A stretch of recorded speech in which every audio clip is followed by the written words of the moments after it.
दिल्ली, करुणा अनाथालय। सुबह के 5 बज रहे थे और उस अनाथालय में एक लड़की की आरती की आवाज गूंज रही थी। उस आवाज को सुनकर उस अनाथालय के मालिक, जिनकी उम्र लगभग 60 से 65 साल थी, वो मुस्कुराते हुए अपने बिस्तर से उठे और कमरे से बाहर निकले। फिर मंदिर की ओर बढ़ गए। उस लड़की की मीठी आवाज से उस अनाथालय के छोटे छोटे बच्चे भी जाग गए और वो लोग भी उठकर मंदिर में आ गए। राकेश तलवार, जो उस अनाथालय के मालिक थे, वो मंदिर पहुंचे और उस लड़की की आरती सुनने लगे, जो विष्णु जी की प्रतिमा के आगे गा रही थी। कुछ देर बाद आरती खत्म हुई और वो लड़की पीछे मुड़ी तो पीछे सबको खड़ा देखकर उसके चेहरे पर प्यारी सी स्माइल आ गई और वो आरती की थाल लेकर सबके पास गई। राकेश जी मुस्कुराते हुए उस लड़की से बोले, इतनी प्यारी आवाज सुनने के अब हम आदी हो गए हैं बेटा, और अब आप यहाँ से चली जाएंगी। पता नहीं हम आपके बिना कैसे रहेंगे। जिसे सुनकर वो लड़की राकेश जी के गले लगते हुए बोली, बाबा मैं नहीं जाना चाहती, आप ही मुझे उन अनजान लोगों के पास भेज रहे हैं, मैं आपके बिना नहीं रह पाऊंगी। उसकी ऐसी बातें सुनकर राकेश जी उसे अपने सामने करते हुए प्यार से बोले, बेटा आपकी अच्छी परवरिश, अच्छी जिंदगी के लिए आपको खुद से दूर कर रहे हैं, वरना हम कभी आपको यहाँ से कहीं नहीं भेजते। वो लड़की ये सुनकर सुबकते हुए शिकायती लहजे में बोली, अच्छी परवरिश तो आप भी दे सकते हो बाबा, और जहाँ बात हुई अच्छी जिंदगी की, तो मैं अच्छे से पढ़ाई लिखाई करूंगी और खूब पैसे कमाऊंगी, जिससे मैं आपका इन सब बच्चों का ध्यान भी रख लूंगी। उस अनाथालय में और भी लड़कियां और बच्चे थे, पर राकेश जी के सबसे ज्यादा करीब यही लड़की थी। राकेश जी इस लड़की को बहुत मानते थे, उसे सगी बेटी से बढ़कर प्यार देते थे।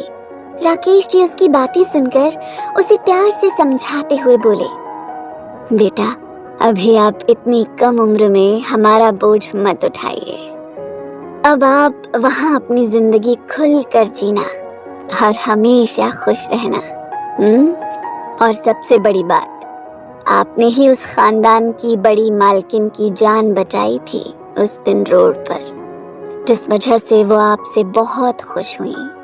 और उन्हें जब पता चला कि आप उन्हीं के अनाथालय में रहती हैं, तो उन्होंने बिना देर किए हमसे आपके बारे में बात कर ली, ताकि वो अपनी जान बचाने की कीमत के बदले आपको अच्छी परवरिश दे सके। आप उन्हें पहली नजर में ही काफी पसंद आ गई बेटा। ये सुनकर उस लड़की को उस दिन मंदिर का वो हादसा याद आ गया। जब वो मंदिर से लौट रही थी, तब उसने एक बूढ़ी औरत को कार से टक्कर लगने से बचाया था। उस वक्त उसने ये नहीं सोचा था कि आगे चलकर वो बूढ़ी औरत ही उसकी जिंदगी ऐसे बदलने वाली थी। वहीं राकेश जी काफी प्यार से उस लड़की को समझा रहे थे कि तभी पीछे से किसी अधेड़ औरत की कर्कश आवाज आई, जो शायद उसी लड़की को ताने दे रही थी। वो औरत राकेश जी की बीवी सुनीता थी, जो उस लड़की को बिल्कुल पसंद नहीं करती थी, क्योंकि वो लड़की बाकी सभी वहाँ की लड़कियों से ज्यादा उनके पति के करीब थी, जो सुनीता को बिल्कुल पसंद नहीं आता था, और वो इसीलिए उस लड़की से नफरत करती थी, जबकि बाकी लड़कियों से वो अच्छा सलूक करती थी। क्योंकि उनके पति के करीब ये लड़की थी, इस वजह से वो उससे चिढ़ती थी। और उस लड़की का राकेश के करीब होने का भी एक कारण था, क्योंकि वो लड़की सबसे भोली और शांत थी। वो कभी सब बच्चों या लड़कियों के जैसे जिद नहीं करती थी। वो राकेश जी की परिस्थितियों को समझती थी। ये भी एक वजह थी कि राकेश जी उसे ज्यादा मानते थे। तभी सुनीता गुस्से में उस लड़की से बोली, अगर सुबह सुबह ये नाच गाना हो गया हो, तो जाकर और सारे काम भी कर लो, क्योंकि अभी सुबह ही आ जाएंगे वो लोग जो तुम जैसी करमजली को ले जाएंगे।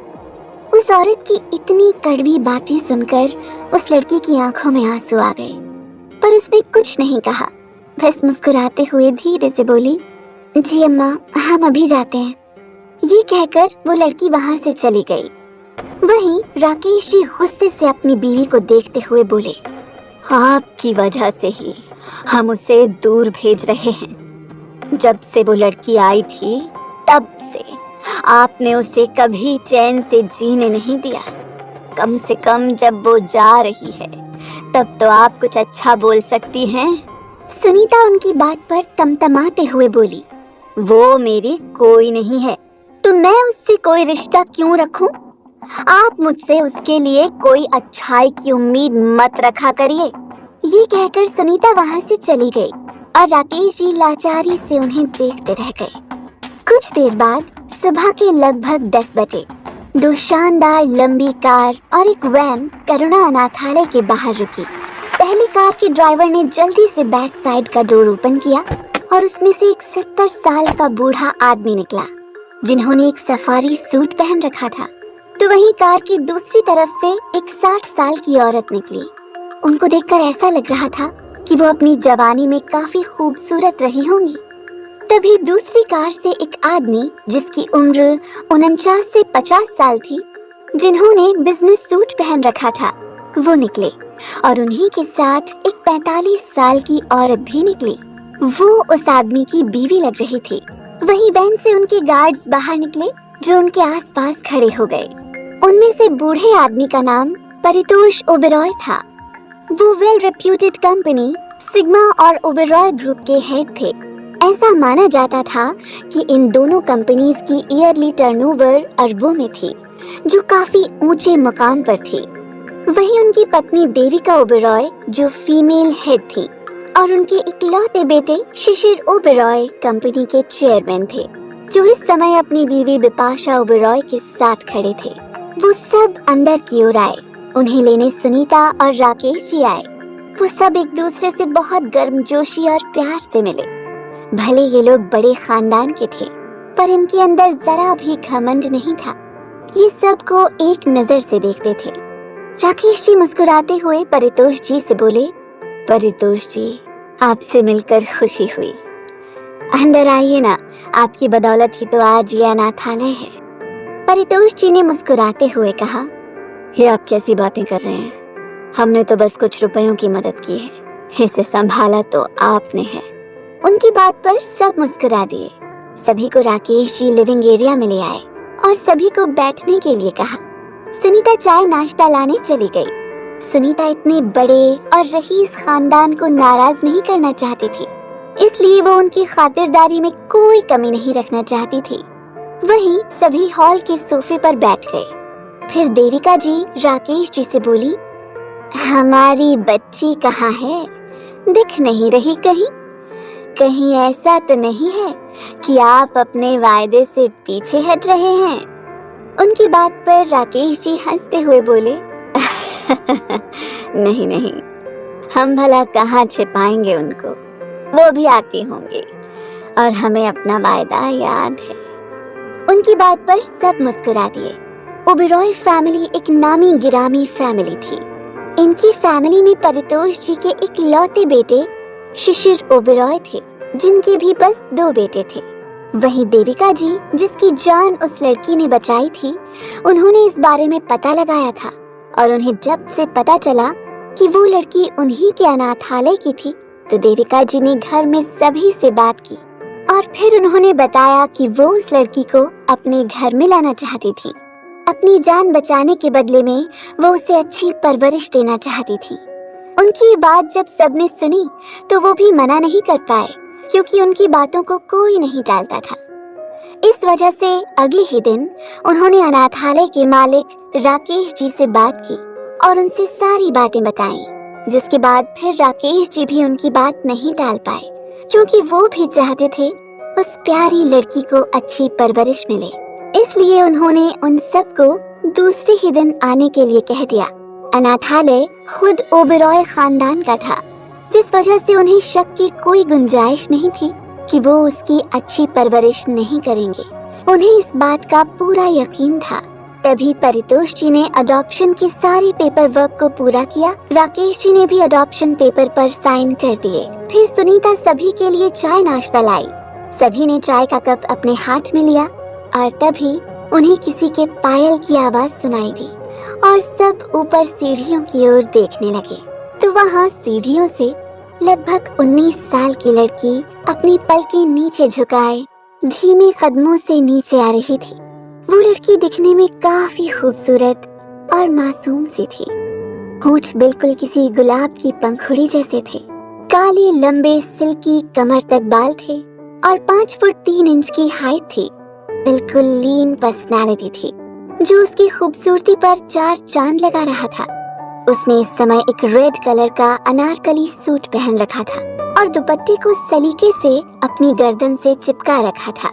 वो अपने धीमे कदमों से राकेश जी के पास आई और उनके साइड में अपना सिर नीचे करके खड़ी हो गई। वहाँ बैठा ओबेरॉय परिवार उस लड़की की खूबसूरती की तारीफ मन ही मन में किए जा रहा था। उन्हें उस लड़की का शांत भाव और सादगी काफी अच्छी लग रही थी। तभी बिपाशा जी प्यार से उस लड़की की तरफ देखते हुए बोली, बेटा, आपका नाम क्या है? वो लड़की उनकी बात सुनकर धीरे से बोली, मेरा नाम अंतरा है।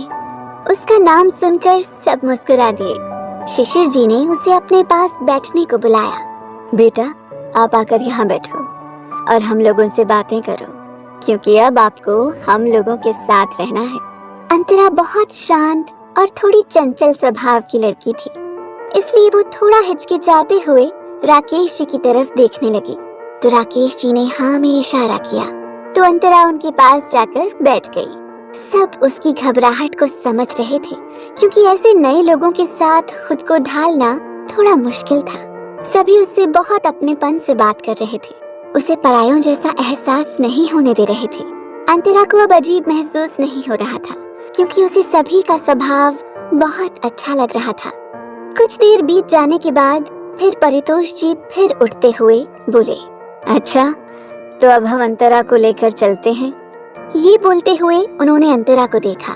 हालांकि वहाँ हर साल हर लड़की और बच्चे को अडॉप्ट करने के लिए परिवार आया करता था और राकेश जी को इतना ज्यादा फर्क नहीं पड़ता था, पर अंतरा उनके ज्यादा करीब थी। इस वजह से उनके चेहरे पर हल्की उदासी आ गई। अंतरा को इतना मानने के पीछे राकेश जी के कुछ कारण थे, पर फिर उन्होंने खुद को संभालते हुए सबको लेकर बाहर की तरफ निकल आए। अंतरा अभी कॉलेज नहीं जाती थी, इसलिए वो बस कुछ कपड़े पैक करके अपने साथ ले आई। जाते समय अंतरा राकेश जी के सीने से लग गई, तो राकेश जी ने उसके सिर पर हाथ फेरा। वहीं परितोष जी अंतरा की उदासी देखकर उसके सिर पर प्यार से हाथ फेरते हुए बोले, बेटा, आप अपने घर जा रही हैं। हम सब आपके दादा दादी हैं। हम आपको अपने साथ सिर्फ इसलिए ले जा रहे हैं ताकि आप अपना भविष्य बना सकें, अपनी जिंदगी में कुछ मुकाम हासिल कर सकें। आप हमें अपने दादा दादी कह सकती हैं। बाकी उस घर में जो और लोग हैं, उन्हें आपको जो कहना हो वो आप कहिए। हम सिर्फ आपके भविष्य को बनाने के लिए आपको अपने साथ ले जा रहे हैं। अंतरा के लिए ये सब एक्सेप्ट करना अभी बहुत मुश्किल हो रहा था। जाहिर सी बात थी, अंतरा कोई 4 साल की छोटी बच्ची नहीं थी जिसे कोई टॉफी देकर फुसला सकता था और उसे अपने साथ अपने घर आसानी से ले जा सकता था। अंतरा 19 साल की समझदार लड़की थी, जिसके लिए उस अनजान से घर में जाना बहुत मुश्किल हो रहा था। उसे वहाँ के लोगों के साथ एक झिझक महसूस हो रही थी। ओबेरॉय खानदान उस अनाथालय के सबसे बड़े ट्रस्टी थे और वो हर साल कई सारे बच्चों को अच्छी नौकरी और उनके अच्छे भविष्य के लिए मदद करते थे। कई सारी अंतरा जैसी लड़कियों का उन्होंने भविष्य सुधारा था। ओबेरॉय खानदान ने अंतरा को अपनी बेटी के तौर पर कभी अडॉप्ट नहीं किया था, बल्कि उन्होंने तो उसे देविका जी की जान बचाने के बदले एक अच्छी लाइफ देने के लिए अपने पास रखने की बस अडॉप्शन की फॉर्मेलिटी पूरी की थी। वहीं अंतरा का मकसद वहां जाने का सिर्फ इतना ही था कि वो सिर्फ पढ़ाई करके अपने दम पर एक एनजीओ खोल ले, जिससे कि वो अपने जैसे सभी अनाथ बच्चों को उनका अच्छा भविष्य दे सके। और अपने इसी मकसद को सोचते हुए अंतरा सबके साथ कार में बैठकर अपनी जिंदगी के नए सफर की ओर बढ़ गई। कैसा होगा अंतरा का नया सफर? अब क्या मोड़ लेगी अंतरा की सिंपल सी लाइफ? आगे की कहानी जानने के लिए सुनते रहिए वजह तुम हो, सिर्फ पॉकेट एफएम पर।